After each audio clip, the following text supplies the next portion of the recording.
सुप्रभात बच्चों। आज तिथि है 29/10/2020 यानी 29 अक्टूबर। कार्यपत्रक है आपका 10। विषय है आपका हिंदी।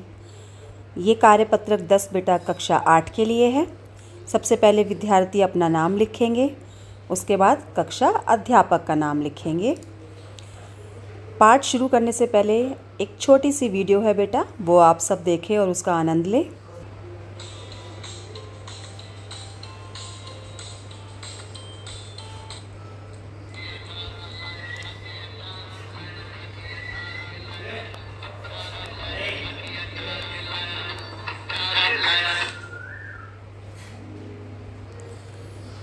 प्यारे बच्चों, वीडियो देखने के बाद तो आप समझ ही गए होंगे कि आज हम किसके बारे में पाठ पढ़ने वाले हैं।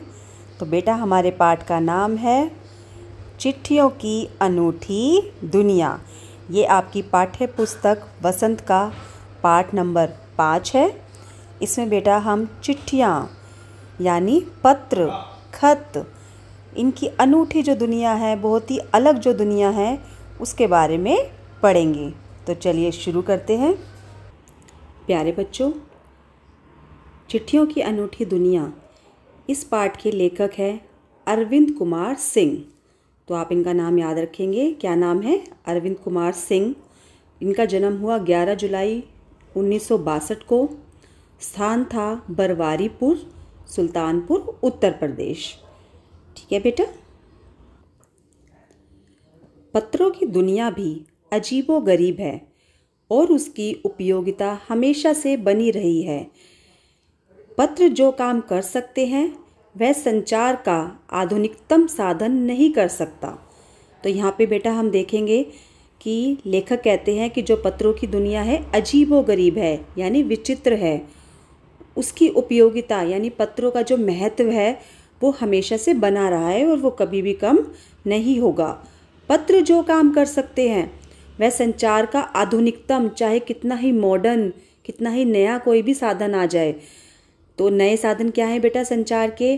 टेलीफोन, फैक्स, आप व्हाट्सएप का इस्तेमाल करते हो, ईमेल है, सोशल मीडिया में फेसबुक है, इंस्टाग्राम, ऐसे बहुत सारे आधुनिकतम साधन है बेटा जिनसे हम संचार यानी एक स्थान से दूसरे स्थान अगर हमें किसी को कोई मैसेज पहुंचाना हो तो वो होता है संचार, बातचीत का माध्यम।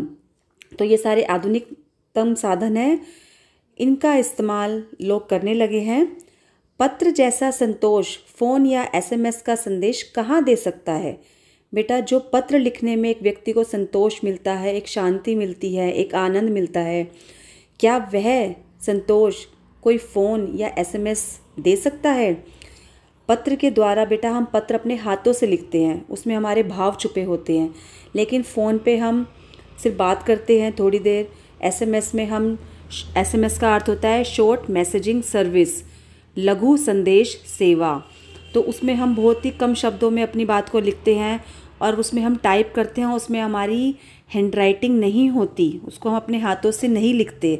तो उसमें हमारे जो मन के भाव होते हैं दूसरे व्यक्ति के प्रति, वो हम अच्छे से उसको व्यक्त नहीं कर पाते। पत्र एक नया सिलसिला शुरू करते हैं और राजनीति, साहित्य तथा कला के क्षेत्रों में तमाम विवाद और नई घटनाओं की जड़ भी पत्र ही होते हैं। बेटा जो भी राजनीति में, साहित्य में, कला के क्षेत्रों में जो भी बातें होती हैं, लड़ाई झगड़े की, वाद विवाद की, उनकी जो जड़ होते हैं वो भी पत्र ही होते हैं। अगर पत्र ना हो बेटा तो राजनीति में कब क्या हुआ, साहित्य में कब क्या हुआ, कला के क्षेत्रों में कब क्या हुआ, वो किसी को भी पता नहीं चलेगा।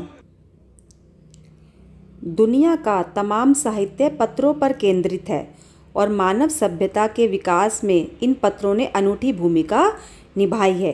बेटा जो भी हमारा साहित्य है वो पत्रों पर केंद्रित है।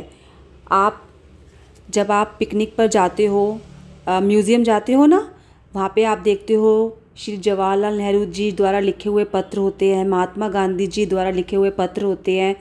उस समय क्या क्या हुआ, कैसे हमने आज़ादी पाई, ये सब उन्होंने पत्रों में लिखा होता है। अगर बेटा वो उस समय पत्र लेखन नहीं करते, पत्रों को नहीं लिखते, तो पुराने टाइम में हमारे साहित्य में क्या हुआ, क्या हम आज जान पाते? नहीं, हम बिल्कुल भी उन बातों को नहीं जान पाते। मानव सभ्यता के विकास। बेटा, जो भी हमारे प्राचीन काल में हमारी सभ्यताएं थी, उनको लिखित में लिख कर कहीं पर संजोया गया। ठीक है, अगर वो वहाँ पे लिखकर लिखित रूप से नहीं संजोए जाते तो हम इतने सालों बाद नहीं जान पाते कि पहले हमारी सभ्यता कैसी थी। पत्रों का भाव सब जगह एक सा है, भले ही उसका नाम अलग अलग हो। बेटा, पत्र लिखते हुए जो एक व्यक्ति के भाव आते हैं, अगर एक पिता अपने पुत्र को पत्र लिख रहा है, एक भाई अपनी बहन को लिख रहा है, एक माँ अपने बेटे को पत्र लिख रही है, तो उसमें जो उनके मन के भाव होते हैं, अगर एक मित्र दूसरे मित्र को पत्र लिख रहा है, एक छात्र अपने शिक्षक को पत्र लिख रहा है, आप टीचर्स डे पे अपने हाथों से कार्ड बना के देते हो ना अपने अध्यापकों को, तो बेटा उसमें जो आपका प्यार, आप टीचर के प्रति आपका सम्मान छुपा होता है। क्या अगर वो आप उनको एसएमएस कर दो, मैसेज भेज दो, तो क्या उसमें वो झलक पाएगा आपका सम्मान उनके प्रति जो आपके मन में है, या आपका प्यार जो आपके मन में है अपने अध्यापकों के प्रति? जब आप अपने हाथों से उनके लिए कुछ बनाते हो, कार्ड बनाते हो अपने हाथों से उनके लिए, उसमें शायरी लिखते हो, अच्छी अच्छी बातें लिखते हो, तो उसमें आपका जो भाव है, आपके भाव उसमें प्रतीत होते हैं। अब बच्चों, पत्र को उर्दू में खत, संस्कृत में पत्र, कन्नड़ में कागद, तेलुगु में उत्तरम, जाबू और लेख तथा तमिल में कडिद कहा जाता है। इन नामों को बेटा आप याद रखेंगे। पत्र यादों को सहेज कर रखते हैं, इसमें किसी को कोई संदेह नहीं है। बेटा, पत्रों को हम सालों साल तक सहेज कर रख सकते हैं, है ना, लेकिन हम किसी फ़ोन कॉल को या किसी एसएमएस को हम बहुत सालों तक संभाल कर नहीं रख सकते। हर एक की अपनी पत्र लेखन कला है और हर एक के पत्रों का अपना दायरा। बेटा, हर किसी का पत्र लिखने का तरीका अपना अलग अलग होता है। दुनिया भर में रोज़ करोड़ों पत्र एक दूसरे को तलाशते तमाम ठिकानों तक पहुंचते हैं। भारत में ही हर रोज़ 4.5 करोड़ चिट्ठियां डाक में डाली जाती हैं, जो साबित करती है कि पत्र कितनी अहमियत रखते हैं। बेटा, आज के समय में भी जब हमारे पास इतने आधुनिकतम साधन आ गए हैं संचार के, फिर भी हमारे देश में ही सिर्फ 4.5 करोड़ चिट्ठियां डाक में डाली जाती हैं। 4.5 करोड़ बेटा एक बहुत बड़ी संख्या होती है। इसी से हमें पता चलता है कि आज के समय में भी पत्रों ने अपनी अहमियत नहीं खोई है, वो उतने ही महत्वपूर्ण हैं जैसे आज से बहुत साल पहले हुआ करते थे।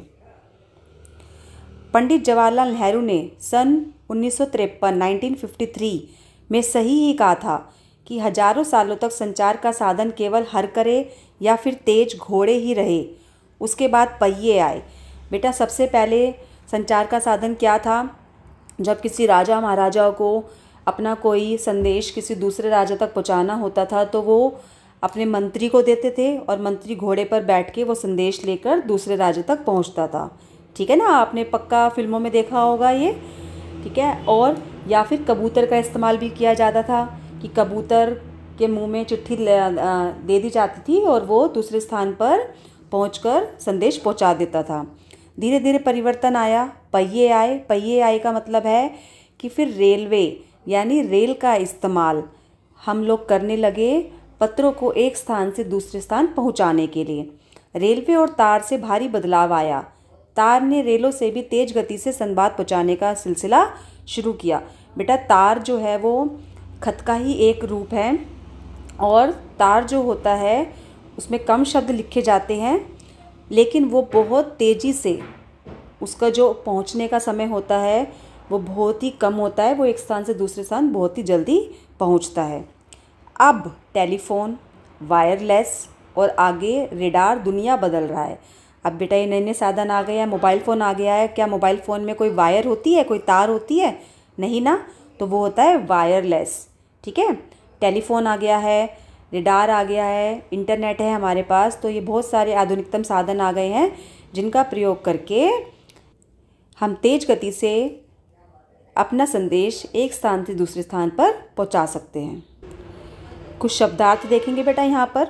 उपयोगिता, उपयोगिता का अर्थ होता है आवश्यकता। संचार का अर्थ होता है बेटा बातचीत या सूचना का आदान प्रदान, सूचना को एक व्यक्ति से दूसरे व्यक्ति तक पहुंचाना। आधुनिकतम, सबसे नया। संतोष, तृप्ति या शांति। साधन, उपकरण। सिलसिला, चलन। तमाम, पूरा या संपूर्ण। विवाद, झगड़ा। केंद्रित यानी आधारित। सहेजकर, संभालकर। संदेह का अर्थ होता है शक। दायरा का अर्थ होता है क्षेत्र। अहमियत का अर्थ होता है बेटा महत्ता। हर कार्य का अर्थ होता है संदेश या चिट्ठी ले जाने वाला। ठीक है, जो संदेश या चिट्ठी लेकर जाता है उसे कहते हैं हर कार्य। चलिए बेटा, अब गद्यांश के आधार पर निम्नलिखित प्रश्नों के उत्तर दीजिए। आपके अनुसार पत्र, फ़ोन और एसएमएस एक दूसरे से कैसे अलग अलग हैं? तो यहाँ देखेंगे बेटा, पत्र व्यक्ति स्वयं अपने हाथों से लिखता है, जिसमें वह अपने मन के भावों को प्रकट कर सकता है, परंतु फ़ोन या एसएमएस में एक व्यक्ति को बहुत ही संक्षिप्त में अपनी बात को लिखना पड़ता है एवं फ़ोन या एसएमएस द्वारा की गई बातों को एक व्यक्ति लंबे समय तक संभाल कर भी नहीं रख सकता, जैसे पत्रों को रखा जा सकता है। ठीक है बेटा। दूसरा प्रश्न है, पत्र किस तरह महत्वपूर्ण भूमिका निभाते हैं? पत्रों द्वारा हम अपने मनोभावों को खुलकर व्यक्त कर सकते हैं, अपनी मन की बात को खुलकर व्यक्त कर सकते हैं। पत्रों से आत्मीयता झलकती है। इन्हें अनुसंधान का विषय भी बनाया जा सकता है। ये कई किताबों का आधार है। पत्र राजनीति, साहित्य और कला के क्षेत्र में प्रगतिशील आंदोलन के कारण बन सकते हैं। तो इसलिए बेटा पत्र जो है वो बहुत ही महत्वपूर्ण भूमिका निभाते हैं। प्रश्न 3 है बेटा, नीचे दी गई भाषाओं में पत्र को क्या क्या कहा जाता है? कन्नड़ में हम पत्र को कहते हैं बेटा कागद। क्या कहते हैं? कागद। तमिल में कहते हैं कड़ित, उर्दू में खत, तेलुगु में लेख, जाबू और उत्तरम भी कहते हैं। संस्कृत में कहते हैं पत्र और हिंदी में कहते हैं चिट्ठी। अगला प्रश्न नंबर 4 है बेटा, हमारे देश में रोज़ लगभग कितनी चिट्ठियां डाक में डाली जाती हैं? जो महामारी की स्थिति अभी चल रही है, आपके अनुसार इसमें कितनी चिट्ठियां डाक में रोज़ डाली जा रही होंगी? तो बेटा हमने अभी पढ़ा था कि हमारे देश में रोज़ लगभग 4.5 करोड़ चिट्ठियां डाक में डाली जाती हैं। ठीक है, अब आपको बताना है कि कोविड-19 या कोरोना वायरस की वजह से आपको क्या लगता है कि आज की डेट में, आज की तारीख में कितनी चिट्ठियां डाक में रोज़ डाली जा रही होंगी? वैसे तो 4.5 करोड़ डाली जाती हैं, लेकिन अब आपको क्या लगता है? अपना जवाब लिखिएगा। प्रश्न 5 है बेटा, पंडित जवाहरलाल नेहरू जी के अनुसार हजारों साल पहले संचार के साधन क्या थे और बदलते बदलते क्या हो गए? पंडित जवाहरलाल नेहरू जी के अनुसार हजारों सालों तक संचार के साधन हरकरे या घोड़े ही रहे। ठीक है, हरकरे बेटा जो व्यक्ति संदेश लेकर जाता था उसे हरकरे कहते थे, या फिर घोड़े ही रहे। फिर पहिए आए, फिर रेलवे और तार ने अपनी जगह बनाई और अब क्या हो गया है? टेलीफोन, वायरलेस एवं रेडार की दुनिया, रेडार ने दुनिया बदल रहा है। ठीक है बेटा। अब बेटा आपको 6 नंबर पे एक गतिविधि दी हुई है। अनूठी का अर्थ है निराली। ठीक है, या फिर विशेष रूप से सबसे अलग, जो सबसे अलग हो। अब जिस प्रकार चिट्ठियों की दुनिया अनूठी है, यानी चिट्ठियों की दुनिया जो सबसे अलग है, उसी प्रकार आपके जीवन में या आसपास क्या क्या अनूठा है? ठीक है, आपके जीवन में या आपके आसपास के वातावरण में क्या अनूठा है, क्या सबसे अलग है, निराला है, उसे एक पिटारे में सहेज कर दिखाइए। आपको एक बॉक्स बनाना है और उसके अंदर बॉक्स का चित्र बनाकर या चिपकाकर उसमें अनूठी बातों को लिख भी सकते हैं या अनूठी वस्तुओं के चित्र बना या चिपका भी सकते हैं। आपको जो लगता है कि आपके जीवन में, आपके घर में, आपके आसपास कुछ अनूठी चीज़ें हैं, वस्तु हैं, या कोई अनूठी बात है, कोई अलग सी बात है, आप वो इस बॉक्स में, ठीक है, ऐसे नंबर डालकर लिख सकते हैं। अब प्यारे बच्चों, जैसा कि हम हर बार कार्यपत्र के अंत में कोविड-19 से जुड़ी हुई कुछ बात को जानते हैं, ऐसे आज भी हम जानेंगे कि नियमित रूप से अपने हाथों को साबुन और पानी से धोएं। ठीक है। कोरोना वायरस से बचने के लिए हमें अपने हाथों को हर थोड़ी थोड़ी देर में साबुन और पानी से धोना चाहिए। अगर साबुन और पानी हमारे आसपास अवेलेबल नहीं है, उपलब्ध नहीं है, तो आप सैनिटाइज़र की बोतल अपने पास रखिए और अपने हाथों को सैनिटाइज करते रहिए ताकि आप सुरक्षित रहें।